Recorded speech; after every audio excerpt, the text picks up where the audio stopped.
History isn't just written by victors, it's rewritten by visionaries. Powerful leaders don't just win battles, they shape belief systems. But what if the most influential religious conversion in history wasn't purely about faith? What if it was a strategic power move? Constantine didn't just adopt Christianity, he weaponized it. And in doing so, he didn't just change Rome, he changed the world.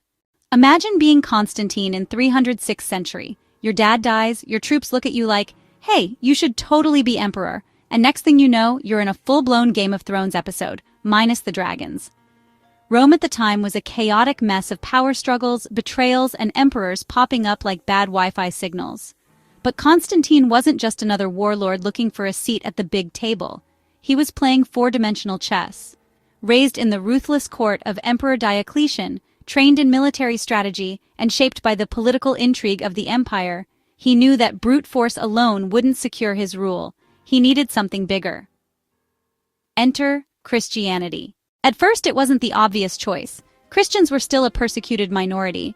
But when Constantine faced his rival Maxentius at the Battle of the Milvian Bridge in 312 CE, the story goes that he saw a divine vision, a cross in the sky with the words, "In hoc signo vinces." In this sign, you will conquer. Whether it was divine intervention, a brilliant PR stunt, or just a guy who really knew how to read the room, Constantine ran with it. He had his soldiers paint Christian symbols on their shields, won the battle in a landslide, and suddenly, Christianity wasn't just tolerated, it was powerful. The next year, he co-signed the Edict of Milan, basically hitting the undo button on centuries of Christian persecution. But Constantine wasn't done. He still had rivals, most notably Licinius, who controlled the eastern half of the empire. By 324 century, after some very pointed disagreements, Red War, Constantine crushed Licinius and became the undisputed ruler of Rome. Then he did something radical. He moved the capital to Byzantium, renamed it Constantinople, modest, right? And built a city that would outlast the empire itself. But Constantine wasn't just a city builder, he was a spiritual architect too. In 325 century, he convened the First Council of Nicaea to settle theological debates, including the Arian controversy, which questioned whether Jesus was divine or just a really dedicated intern. The result? The Nicene Creed, a statement of faith that still echoes through churches today.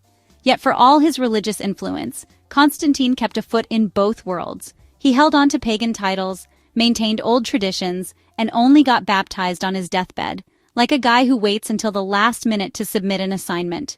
So, was he a true believer or just a political mastermind who saw Christianity as the ultimate power move? That's the million denarius question. Either way, his legacy is undeniable. He didn't just make Christianity mainstream, he made it the foundation of Western civilization. And whether he was a saint or a strategist, one thing's for sure, no one played the empire's game better than Constantine. I'll leave you to discuss in the comments. Was Constantine a devout convert or just the ultimate power player?